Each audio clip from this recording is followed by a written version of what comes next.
Boa noite, que a paz do Mestre Jesus esteja conosco. Eu estou feliz de estar aqui mais uma vez.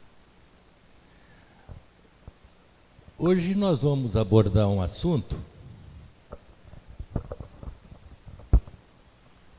que todo mundo conhece.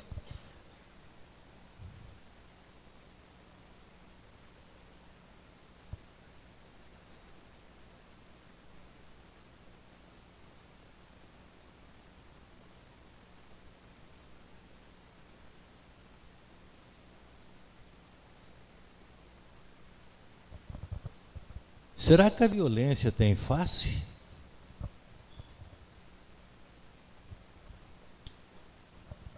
Ela tem múltiplas faces. Não é uma face só. Se a gente começar a pensar na violência física, nós vamos ter inúmeras. Aquele que gosta de matar, aquele que gosta de agredir, aquele que gosta de estrupar, aquele que gosta de maltratar a esposa, aquele que é maltratado pela esposa. Mas nós não vamos falar desta violência, esta violência que a gente liga a televisão à tarde, só se fala de violência. Só violência. Ninguém fala alguma coisa para mudar o comportamento. Faz-se muita apologia ao crime para que o crime cresça e não recrudesça. Nós vamos falar uma da violência que nós cometemos, nós, todos nós, com raríssimas exceções. A violência que o governo pratica contra nós, e nós como coadjuvantes desse governo. Não vou fazer política também não, com certeza. Eu vou fazer só umas perguntas. Falta de emprego é violência? É. Quando a pessoa não tem condição de receber um valor que seja compatível com o seu modo de vida, um valor que vai suprir as necessidades básicas da sua família, ele comete desatinos. Não faz muito tempo, vocês devem se lembrar, uma senhora roubou um pacote de biscoito porque o filho pediu e ela foi agredida, muito agredida. Fome. Ah, então eu falei fome. Fome também é violência? É. Enquanto nós começamos a falar das violências, falamos falta de emprego e fome, morreram milhares de pessoas nesse minutinho, de fome. Analfabetismo é violência? A pessoa não saber ler, não saber escrever, não ter condições de fazer uma faculdade, não ter condições de frequentar um curso colegial. Isso é violência. Falta de moradia, não ter onde morar. Quando a gente está namorando, fala, com você eu moro até debaixo da ponte, até que vem a primeira chuva, né? Todo mundo precisa de uma casa, todo mundo precisa de um lar. Assistência à saúde é violência? Morre-se tanta gente por falta de atendimento médico hospitalar, no mundo e no Brasil também, muito. Então nós falamos aí umas violências que nós somos culpados e que o governo é Ao contrário, nós somos coadjuvantes do governo. Agora é o governo que é coadjuvante disso tudo. Falta de emprego, fome, analfabetismo, falta de moradia, falta de assistência à saúde. A gente vê de vez em quando, ou seja, dia sim, outro também, lá o pessoal mostrando gente morrendo sem nenhuma condição nas macas, nos corredores hospitalares. Eles mostram o Nordeste. Vai aqui no hospital de base de madrugada que vocês vão ver a mesma coisa. Incrível, mas vai ver a mesma coisa. Mas será que será que a doutrina consoladora se preocupou em saber se algum dia esta sociedade em que vivemos vai mudar? Então, nós encontramos quanto às desigualdades das condições sociais. O que é desigualdade da condição social? Quando eu era estudante, isso faz tempo, hein? Tinha 3 classes sociais. O pobre, o mediano e o rico. Hoje eu não me atrevo a falar quantas classes sociais tem. Não. São muitas. Outro dia eu comecei a enumerar, cheguei na número 14 e parei. Começa para vocês pensar, vai pensando. Então, Kardec se preocupou sim, quis saber dos espíritos da codificação, se isso um dia ia acabar. Então ele faz a pergunta 806 do Livro dos Espíritos aos espíritos da codificação. É lei da natureza a desigualdade das condições sociais? Opa, ele perguntou assim, lei da natureza são as leis de Deus. Esta ninguém muda, né? Então ele pergunta assim, é lei de Deus a desigualdade de rico, pobre, miserável, catador de latinha e etc. Ou seja, ninguém tem o que comer, não tem uma casa, não tem condição de estudar. É lei de Deus? Resposta dos espíritos, taxativos, não. É obra do homem e não de Deus. Pronto. Se as leis de Deus são imutáveis, quer dizer, e não é obra dele, nosso Pai, é obra dos homens, e as leis dos homens, elas mudam de acordo com a necessidade que ela vem mudando ao longo do tempo e de acordo com o bel prazer dos homens a bem da verdade. Aí Kardec, já que os espíritos responderam que não é obra dos homens, e sim, não é obra de Deus, e sim obra dos homens, ele faz a pergunta 806A. Algum dia essa desigualdade desaparecerá? Opa! Então ele quis saber se algum dia não vai deixar de ter pessoas que não vai ter emprego, que vai ter fome, que não vai ter condição de viver, vai ter todo mundo condição de viver uma vida digna, com respeito. A resposta dos espíritos é assim: eternas somente a lei de Deus o são. Eternas, somente a lei de Deus o são.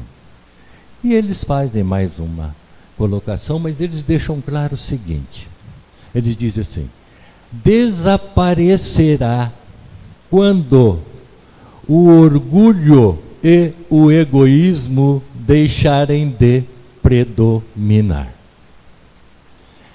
Não vai ter mais falta de emprego, fome, analfabetismo, falta de moradia, não vai ter mais falta de assistência à saúde. Quando acabar o quê? o egoísmo e o orgulho. Quem não foi egoísta e orgulhoso, levanta a mão. Vai continuar existindo, né? Vai continuar existindo. E o governo também é orgulhoso, o governo também é egoísta.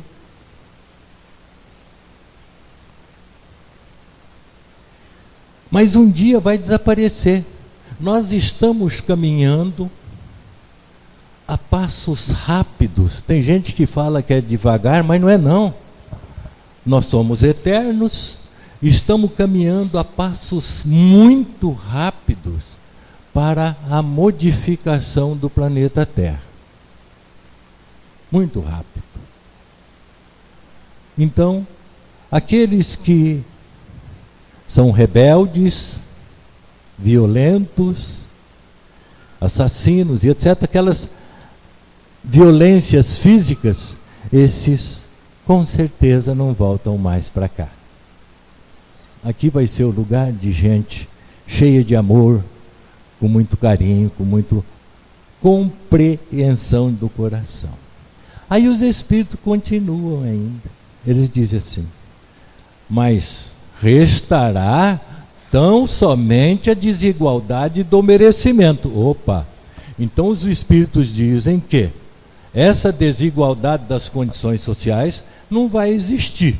Quer dizer, não ter condição de ter o que comer. Não. Vai ter o rico? Vai.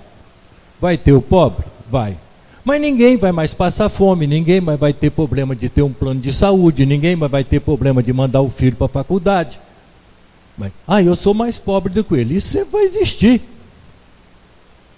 Aquele que gera emprego, aquele que precisa do emprego, aquele que tem indústria, aquele que não é industrial, ele é um trabalhador da indústria, assim por diante.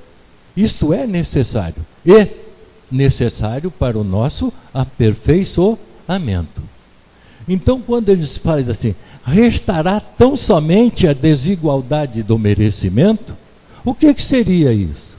Então, vai ter ainda desigualdade? Vai. Para a gente entender direitinho, a gente vai contar uma história. O João é o João que eu criei, é da minha história, não é nenhum João que está aqui. O João é um menino que nasceu numa casa extremamente pobre. Filho único, pai analfabeto, mãe analfabeta. Eles suaram sangue para que o João fizesse pelo menos o ensino fundamental, ou seja, que aprendesse a ler e escrever. Aí João teve que começar a trabalhar junto com a sua família. E João começou a trabalhar e ele passava em frente a um hospital, onde ele via velhos e crianças, velhos na cadeira de roda, criança nos colos, chorando, as pessoas sofrendo, feridos, machucados. E ele falava, meu Deus, se eu tivesse condição, eu tirava todo esse sofrimento. Eu construiria um hospital principalmente para cuidar de velhos e de crianças. E o João continuou trabalhando. Tinha ele lá 18, 19 anos, os seus pais desencarnam. Ele fica sozinho, mas ele sempre passava lá, falava sempre a mesma coisa. E João desencarna com 26 anos de idade. Quando ele deixa o corpo físico, ele deixa sem muito problema não. Logo ele se encontra lá, agasalhado nos braços do seu mentor espiritual. João, meu filho, você foi exemplar nesta encarnação. Você foi um moço bom, teve seus erros, teve seus acertos, mas você foi um moço bom. Vamos ao trabalho, João, porque diz que o único lugar que a gente não pode ser vagabundo, ocioso, é no mundo espiritual. Lá diz que a gente tem duas opções, ou trabalha, não tem outra. E João foi trabalhar, e trabalhou, aí o seu mentor chamou-o de volta. João, você vai ter uma oportunidade novamente de ter a vestimenta do corpo físico. E João fala, vai. João, na tua última encarnação, o que você mais queria, João? E mostra para o João, e João fala, é verdade, isso, nem tudo a gente pode lembrar da encarnação anterior, nem tudo. Tem coisas que a espiritualidade não deixa a gente saber e nem ver, e nem sentir, para que a gente não fique pior do que já estamos. Isso quando a gente não é muito bom. Aí João foi bonzinho. Aí ele falou, você vai voltar e vai ter condição de fazer tudo isso. E João volta para o corpo físico, nasce novamente como filho único, mas aí de pais e mães extremamente ricos, poderosos economicamente. Ainda bem que Deus nos dá o esquecimento, né? João não sabia nada da encarnação anterior, e nem nós podemos saber. É um dom precioso que Deus dá para a gente, o esquecimento daquilo que fomos. Porque senão ia ter tanta briga, né? Dentro de casa, ninguém ia aguentar. Então João vem naquela casa rica. E ele sempre tem as melhores escolas. Logo João demonstra um total desejo de ser médico. E os seus pais deixam ele frequentar as melhores escolas, as melhores faculdades. João se forma médico, vai para os Estados Unidos, vai para a Europa, faz mestrado, pós-graduado, PhD e etc. E volta para o Brasil, onde o seu pai, muito poderoso economicamente, constrói-lhe uma clínica de primeiríssimo mundo e contrata logo para ele uma meia dúzia de médicos recém-formados para serem atendentes. E João começa a ficar famoso, começa a ganhar dinheiro. Aí João não atende pelo SUS, João não atende pela Unimed, João não atende nenhum plano de saúde, João só atende aqueles que pagam. Por quê? Porque ele se tornou um médico da elite. E lá vai ele. E vai ficando rico. Daqui a pouco ele casa. E ele tem um filho. Aí ele fala, vou comprar um apartamento para deixar para o meu filho. Meu pai me deixou um, por que eu não tenho que deixar um para o meu filho? Meu pai me deixou uma fazenda, vou comprar uma fazenda para o meu filho. E ele dorme. E quando a gente dorme, o nosso espírito se emancipa. Vai embora, vai passear, vai encontrar com os seus iguais. E João encontra com o seu mentor que lhe diz assim, João, e as crianças, João, e os velhinhos. E João acorda de manhã e fala, nossa, parece que eu tive um sonho, que eu tenho que fazer alguma coisa. Não, primeiro eu vou alicerçar o meu patrimônio, depois eu vou fazer um hospital para velhos e crianças. E ele está tentando comprar mais uma fazenda, né? Alicerçar o seu patrimônio. Aí toca o telefone, ele atende e fala, João, seu pai foi internado nesse preciso momento, ele está sofrendo um problema cardíaco muito sério. Ele fica desesperado porque ele adora o pai, ele sai da sua clínica correndo, não olha nem para um lado nem para o outro e vem um carro o atropela. Ele desencarna, né? Demora algum tempo para ele encontrar o seu mentor? Demora.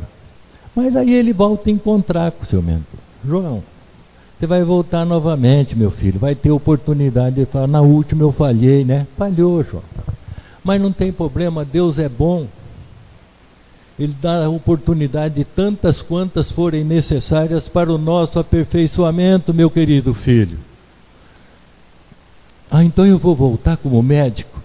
João, infelizmente não, meu filho, você vai voltar como doente para você sentir a dificuldade que é não ter um atendimento médico. Ele merecia voltar como médico? Não, então resta tão somente o quê? A desigualdade do merecimento. E vale para todas as camadas sociais. Aquele que é rico e faz mau uso da riqueza, vai voltar pobre. Aquele que é um bom engenheiro e faz mau uso da sua profissão, vai voltar como abridor de valeta. E assim por diante. Mas isso... Não, é a causa e efeito. Deus não castiga ninguém. Quem se castiga somos nós mesmos. Nós é que somos os donos do nosso umbral. O umbral é cada um fabrica o seu, na sua consciência. Por isso que tem consciência pesada que é difícil. Bom, nós falamos da violência nossa, do nosso egoísmo, do nosso orgulho, daquilo que pode acontecer e que um dia vai acabar, graças a Deus. Mas tem outras violências, nós falamos as faces da violência. Tem outras violências que a gente pratica contra a gente, nós mesmos? Tem. Qual é a pior violência que nós podemos praticar contra nós mesmos? Chama suicídio.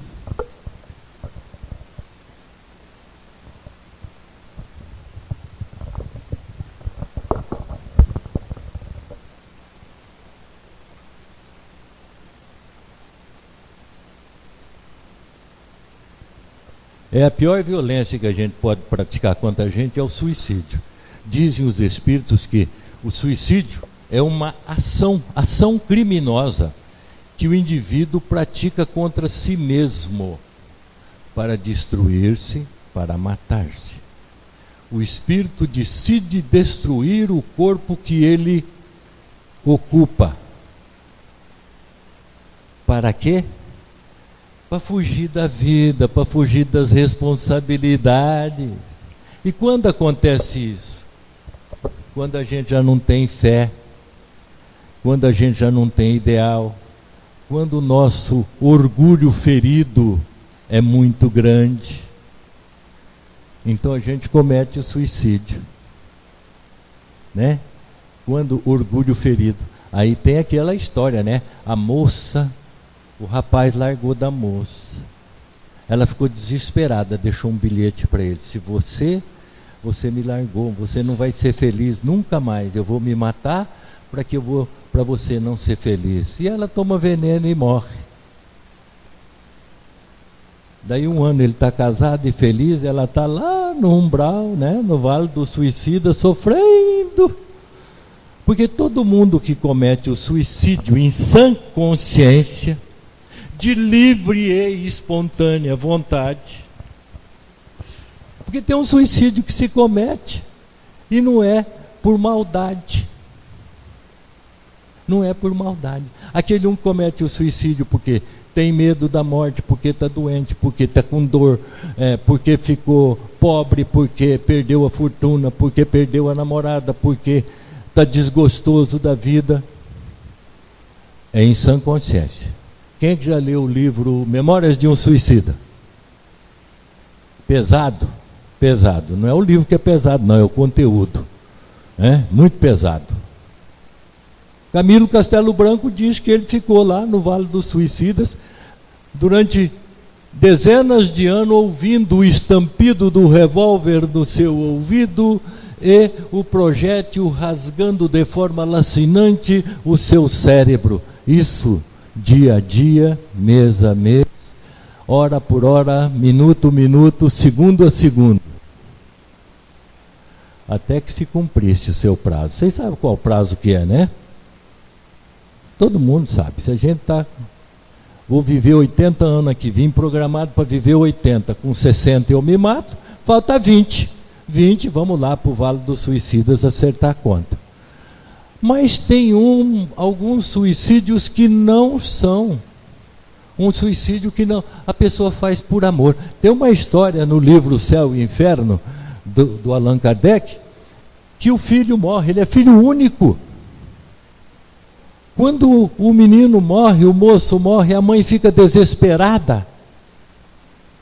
O desespero é tanto que ela vai na cozinha e se mata, porque ela entende que se ela se matar, ela vai encontrar ou ela vai acompanhar o seu filho. Coitada, não é bem isso. Aí ela não tem o problema, ela não fez, ela fez o que? Ela cometeu o suicídio por amor. É diferente. Suicídio.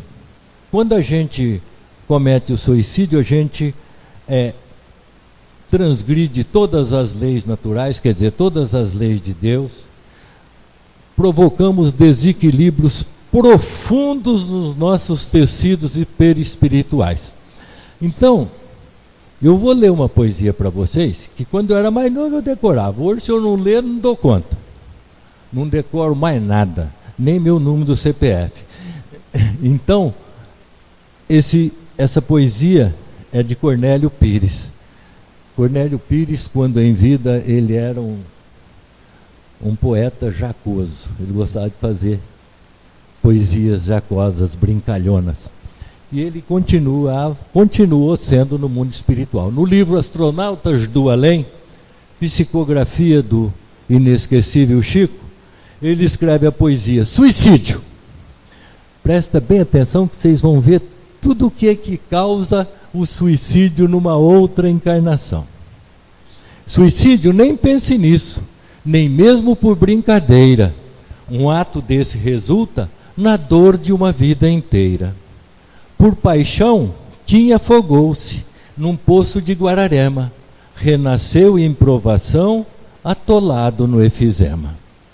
Matou-se com tiro certo a menina de Lermanda, voltou em corpo doente, não fala, não vê, nem anda. Pôs fogo nas próprias vestes, Dona Cesária da Estiva, está de novo na terra, num corpo que é chaga viva. Suicidou-se a formicida Maricota da Trindade. Voltou, mas morreu de câncer aos 4 meses de idade. Enforcou-se o columbano para mostrar rebeldia. Voltou, de volta trouxe a doença chamada paraplegia. Queimou-se com gasolina Dona Lília da Gele, noutro corpo sofre sarna, lembrando fogo na pele. Tolera com paciência qualquer problema ou pesar. Não adianta morrer, adianta é se melhorar. Suicídio não. Deus nos deu a vida, só Deus pode tirá-la, mais ninguém. Nós falamos do suicídio, mas será que tem outras coisas que levam a gente a ter o problema de morte, de violência contra nós mesmos? Tem.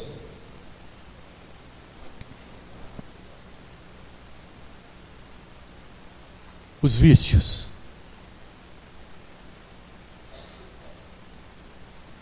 É uma forma de suicídio indireto. Aí eu vou falar alguns vícios aqui que tem gente que não vai gostar, né? Mas, infelizmente, tem. Tabagismo.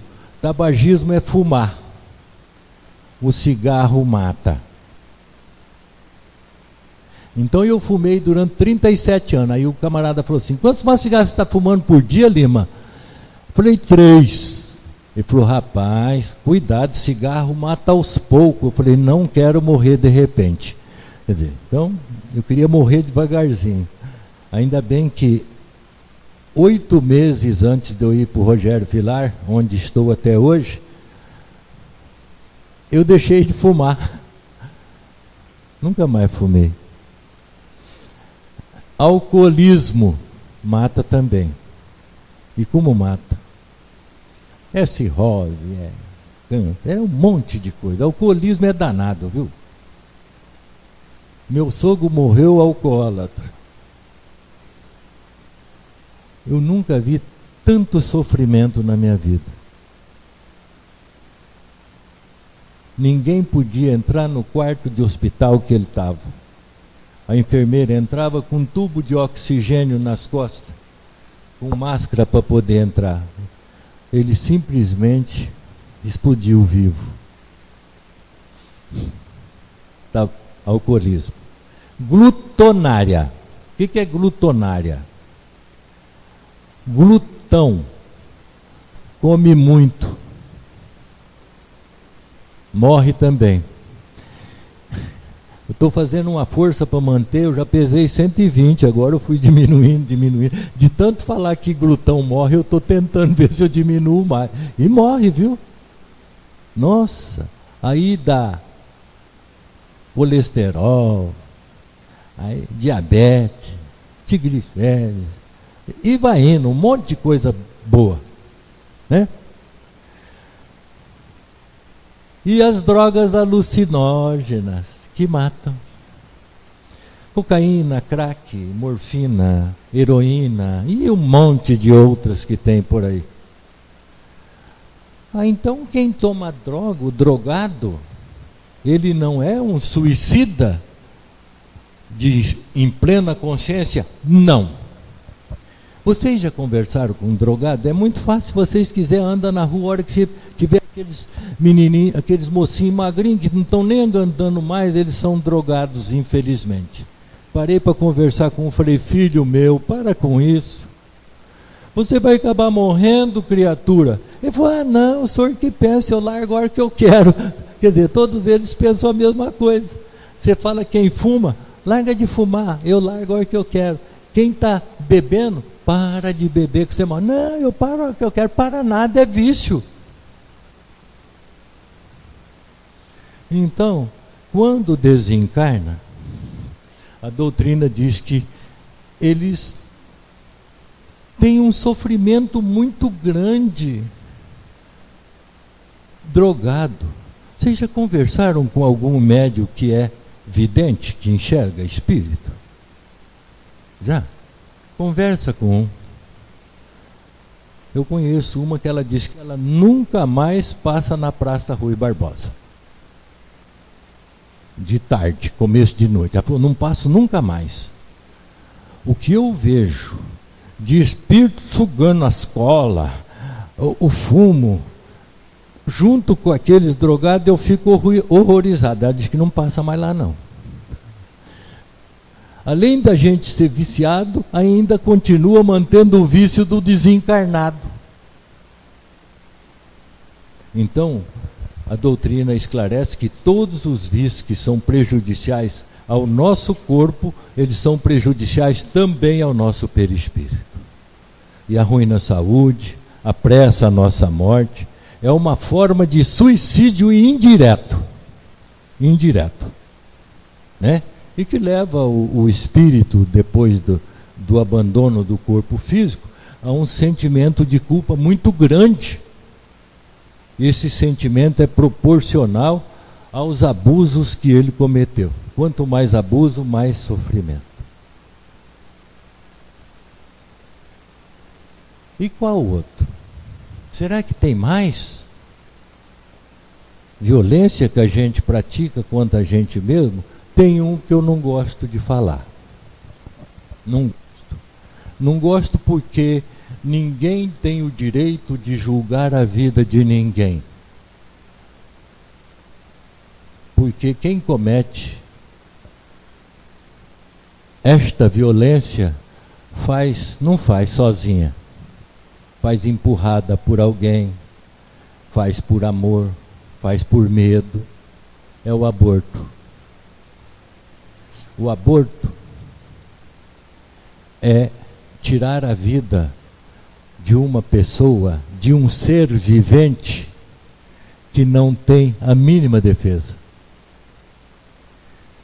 Mas a gente não pode criticar, a gente tem que orar que Deus abençoe essas pessoas que no momento de insensatez, de desequilíbrio emocional, cometeram esta violência.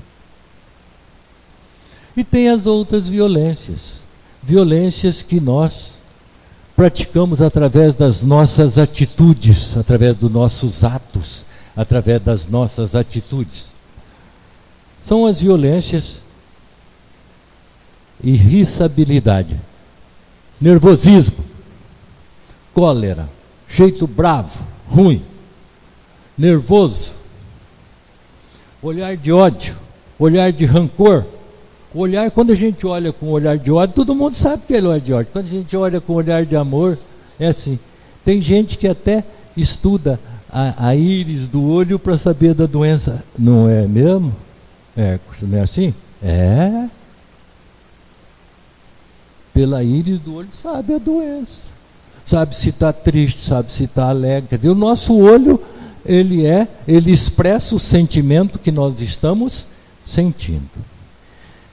Palavras pesadas. Existem palavras que doem mais do que bofetada. Palavras que a gente não esquece. E quando a gente é muito nervoso, quando a gente é muito colérico, a gente machuca aqueles que estão do nosso lado. Eu quero saber, quem é nervoso aí? Muito nervoso, bravo. Muito? Deixa eu ir perto da senhora aqui. Olha, eu tenho uma folha aqui, que é branquinha, vocês estão vendo? Olha, não tem uma mácula, não tem um risquinho, não tem nada. Ela é lindinha, branquinha. Então eu vou para aquela senhora que está mais perto de mim. Eu não sou showman não, viu? Tem hora que eu só estou dando uma explicação. Essa senhora aqui diz que ela é muito nervosa. Quando a senhora está nervosa, a senhora pegaria a pessoa que está deixando nervosa, amassava como? Pode amassar a folha para mim.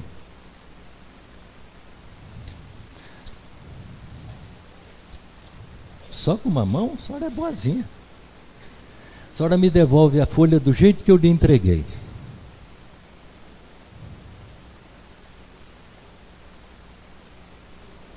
Não tem jeito? Não. Quando a gente magoa as pessoas, eles ficam marcados igualzinho a essa folha, cheio de cicatrizes, machucados, não sai mais. Fica triste, acabrunhado, angustiado. E aquele que foi irascível, aquele que foi colérico, ele continua sendo colérico.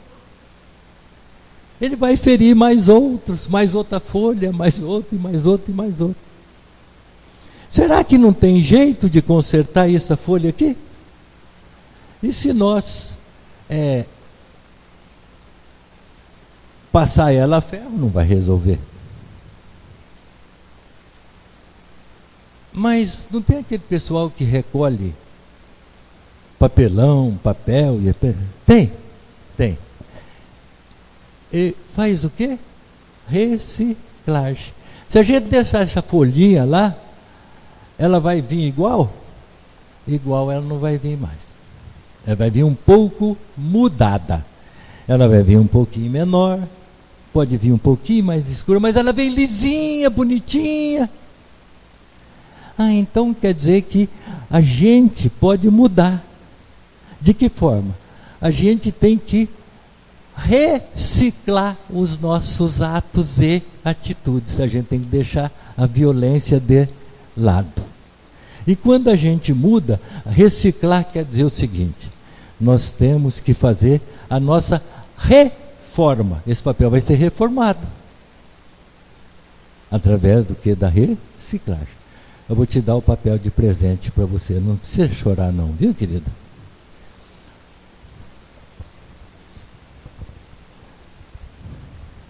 Aí a história de dar o presente do papel, ela vem de uma longa data.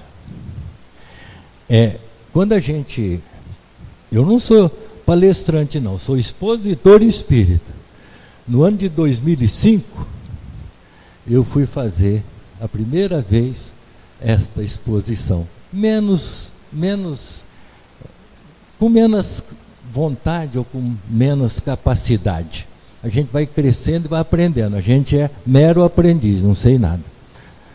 Então, eu nunca dei o papel de presente para ninguém. Não. Mas faz no ano de 2006, eu até marquei aqui o centro, não vou falar porque não é bom. Eu fiz, e a hora que eu tinha uma senhora, o senhor e uma criança, um meninote, sentado. E eu perguntei quem era muito nervoso, ela chegou até a tremer a mão, né? Tão nervosa que ela era. Aí eu fiz a mesma coisa, com menos ênfase até. E a hora que eu saí, que eu ia virando, que eu pegava a folha, eu jogava no lixo aqui no centro, eu levava no lixo lá em casa. Que eu virei e dei uma martelada na cabeça assim, dá a folha de presente para ela. Eu voltei e falei, toma a folha de presente para a senhora, e fui embora.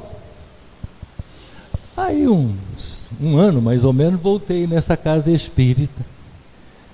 Aí eu fui falar outra coisa, porque quando a gente fala uma coisa numa casa, a gente anota para poder não falar a mesma coisa na volta, né?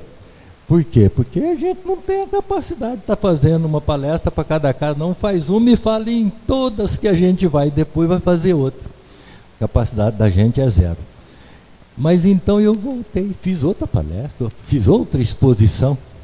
A hora que acabou, ela falou, eu posso conversar com o senhor, eu sou Lima? Falei, pode, minha filha. Ela falou assim, o senhor sabe o que eu fiz com aquele papel que o senhor me deu de presente? Falei, não sei. Ela falou, eu cheguei em casa, passei ele a ferro mais que eu pude. Aí eu peguei um papelão, preguei ele no papelão e escrevi assim, toda vez que eu fico brava com os outros, eu deixo eles marcados que nem eu deixei esse papel. Ela falou, aí eu preguei ele lá na entrada do banheiro. Eu ia para o meu quarto, eu lia. Eu ia para o quarto do meu filho, eu lia. Meu marido ia tomar banho, eu ia tomar banho, eu lia. Aí o marido dela falou assim, se o senhor soubesse o tanto que essa mulher melhorou, o senhor não faz ideia. Você não precisa fazer isso, eu só contei a história. Às vezes, nós só precisamos de um empurrãozinho. Às vezes a gente está errando, a gente está fazendo as coisas erradas, e a gente acha que dá muito certo, quem está errado é os outros. Nós sempre achamos que nós somos o certo, quem está tudo errado é o resto da humanidade. Não pense igual a mim, odeio. Não pode ser assim. A gente tem que respeitar as pessoas pelo que elas são, da forma que vivem, do jeito que são. E é difícil. O que eu desejo é que todos tenham uma semana repleta de paz, com muito amor, com muito carinho, e que as bênçãos do nosso Pai Todo-Poderoso cheguem até todos nós, durante toda a semana, não, durante toda a nossa vida. Fiquem com Deus e que Deus os abençoe sempre.